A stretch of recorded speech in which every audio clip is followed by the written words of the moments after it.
Well, happy Wednesday. Hopefully everyone's having a glorious Wednesday. We're gonna be talking about some a spicy meatball, as they would say. Now, I am for immigration. I'm for legal immigration. However, what I'm not for is illegal immigration or flooding the southern states with migrants that we're not able to vet properly. I am not for that. Now, I live in the state of Texas, and I know that our border towns are being overran. There's not enough tax dollars that they're able to get to meet the demand of the influx. I think we're getting about anywhere between 1,000 to 20,000 migrants in a week or two. So basically, a small town's worth. And there's no end in sight. It's just keeps on going, keeps on going, keeps on going to the point where our governor is bussing migrants out. Even the federal government in the dead of night are flying migrants out. But you have New York City, which is a sanctuary city. You have Chicago, which is a sanctuary city. Migrants dumped in Chicago's shelter could destroy the black community, resident says. Resident of Chicago's South Side continues to protest a plan to house illegal immigrants in an abandoned high school in the neighborhood, insisting that it would endanger black residents already struggling. Here, let me play the world's smallest violin for these residents. You called us immoral, you called us racist, and now once it's on your front door, you're still calling us immoral and calling us racist. But once the black culture is at threat, then it becomes an issue. Though only one bus of migrants arrived in Chicago this week from the border states, leaders expect more in a plan to house hundreds at Windy City and South Shore High School. Chicago Fox 32 reported. Many of those in the areas are concerned about the decision impact on the community, with several black members from the area protesting the move outside of the school on Thursday. Why would any leader put our black communities already riddled with crime at further risk by placing unvetted, non-taxpayers steps away from our seniors and our children and our homes we work so hard on our own to secure, said Darnell Jones, a resident of South Shore. I'm pretty sure you guys voted for Biden. I'm sure you voted for open border politicians. So here, let me play the world's smallest violin. You're only seeing a fraction of what the border towns are seeing. Even Austin, Texas is seeing a fraction of the migrants that the border towns of South Texas are seeing. Here, Chicago residents launched a legal action over plans to house over 500 illegal immigrants inside shuttered high schools. One with irate neighbors saying, "Build the wall, make a border." Now, this is Chicago. Don't get me wrong. I'm not going to be discriminating. Let's hear this. This is from the Daily Mail. The other one was from Yahoo, from Fox News. So this is Chicago. I'm just going to continue with the Windy City. Furious residents of Chicago have filed lawsuits against the city after it announced plans to house illegal immigrants in the disused high school of the South Side. Hey, they could be the new Tim Pool. The old South Shore High School is expected to become a temporary holding space up to 500 migrants, but officials have not clarified for how long. These are the same people that called Abbott a monster, that called Governor DeSantis a trafficker because he was paying to move migrants out of Texas in the struggling border towns. These are the same people.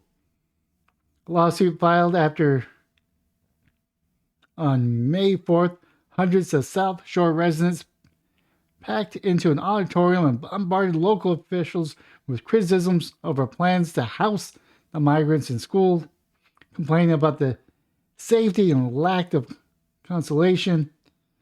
How could you do that without consulting us? The residents said in response. Build a wall, make a border, shouted another. I mean, this is nothing new. So this is Chicago. When it comes to the total number of people at South Shore at any given point in time, it's fluid. One local leader told jeering audience last week when asked how many people were likely to house. People start with 250 to 500.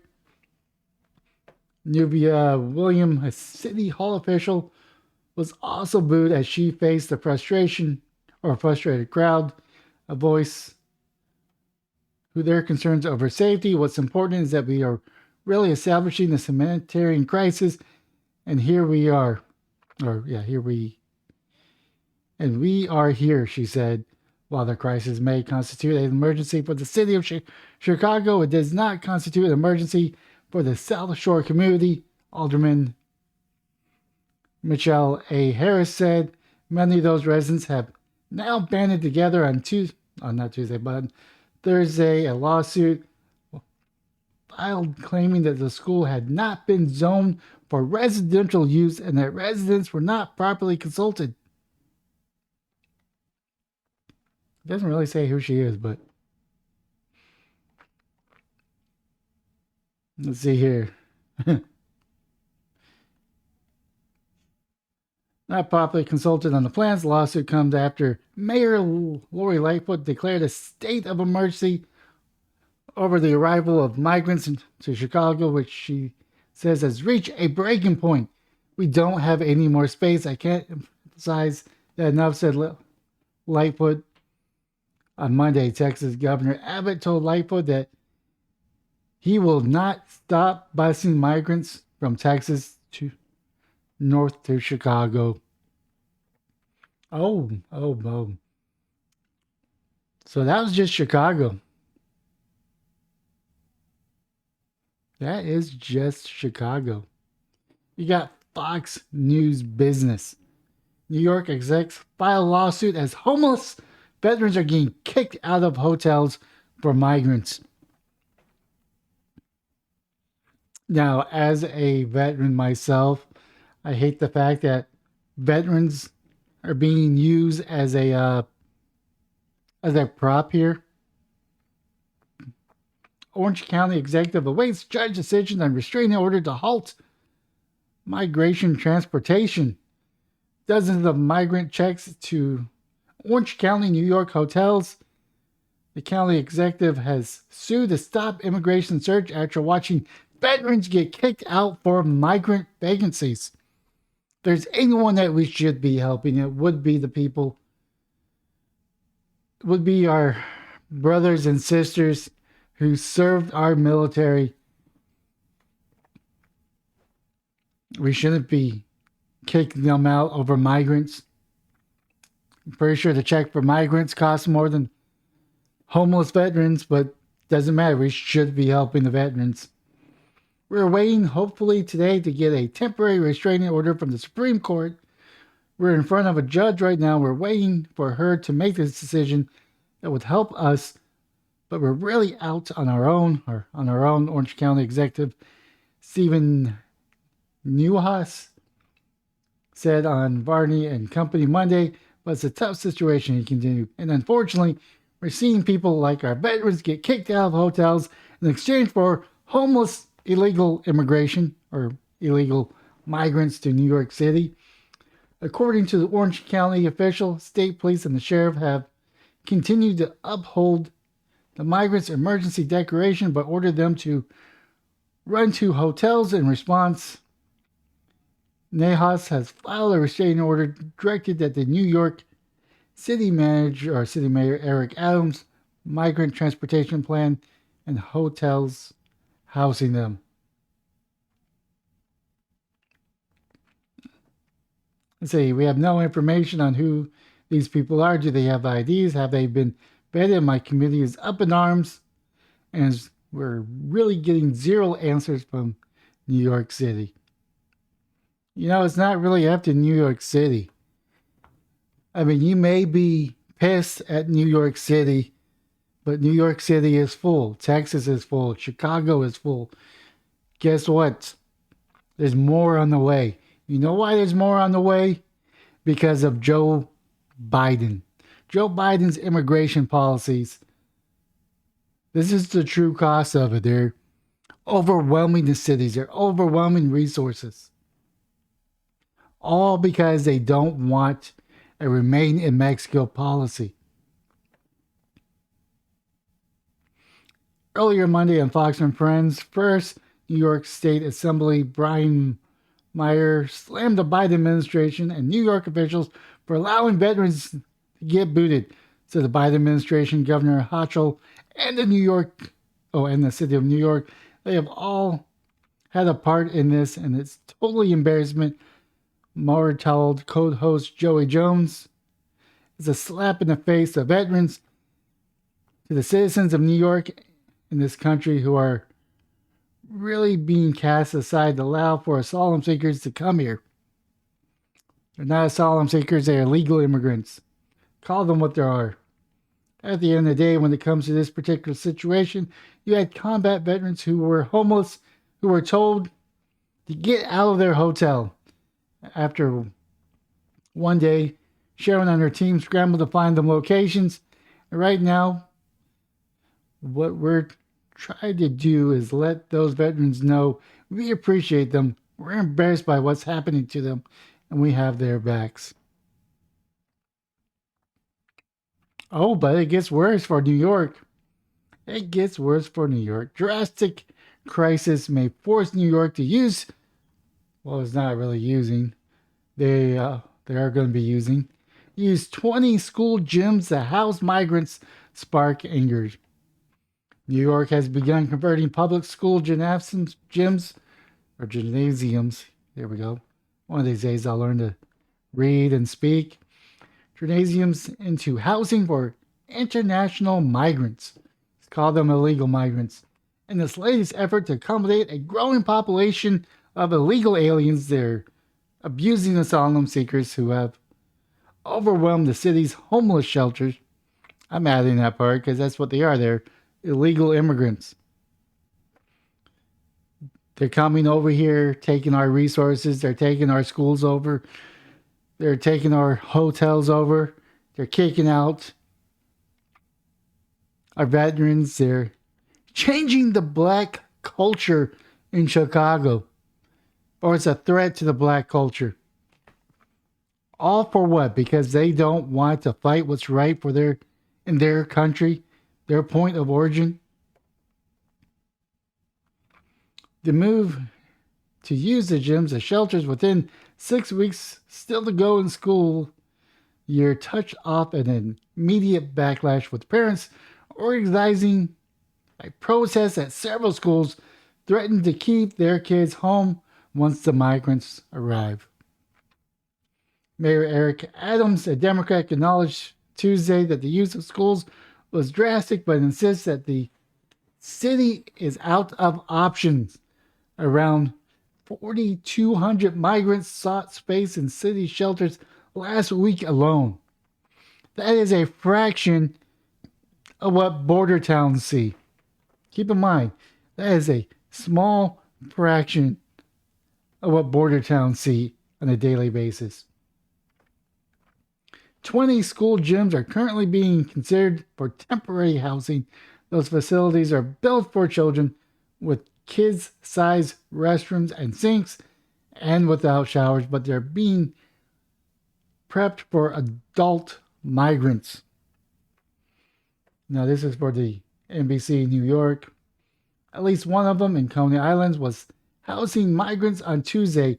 Several others have been supplied in recent days with green cots and emergency rations.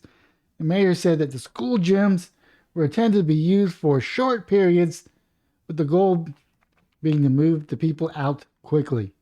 So it's just a shell game, you know. Texas sends them to Chicago, sends them to New York. New York tries to offload them to other places. Just one big shell game. This is one of the last places we want to look, Adams said. None of us are comfortable of having to take these drastic steps, but I could not have been more clear for the last few months that we're facing over 65,000 migrant asylum seekers have reached our cities. Still a fraction of what the border towns see on a daily basis. Following the expiration of the pre-pandemic immigration policy last week, number of migrants entering the U.S. have slowed significantly, which is probably true, but several cities have said they've seen a swell of new arrivals, many who have crossed the southern border prior to the change in policy. In New York, where the court order mandate guarantees all people have the right to shelter, local officials have explored various unconventional ideas for hosting its newest residents. Over the weekend, the city announced it has struck a deal to convert shuttered historic hotels into shelter with as many as 1,000 rooms.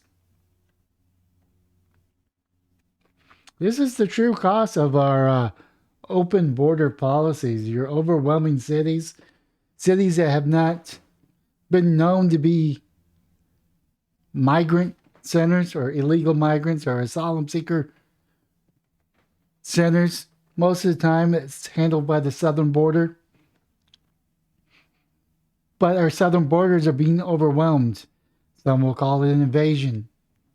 I don't know if it fits the actual term of an invasion, but definitely feels like it. You overwhelm our resources. It may not be the military, but you're overwhelming our resources to where we can't be focusing on preventing, I don't know, fentanyl from coming over the border because we're too busy processing migrants.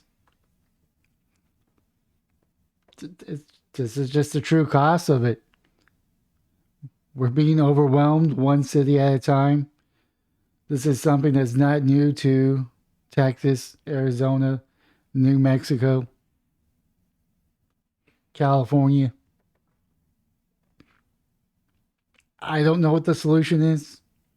I just know what's happening now is not working. I think remaining in Mexico had a better impact. I mean, I get it that people want to come to America. I mean, in America, that's the American dream, has come from nothing and become something. Come from rags to riches. But that is my video for today. Leave a comment down below on what your thoughts are. But most importantly, have yourself a wonderful day, morning, or evening.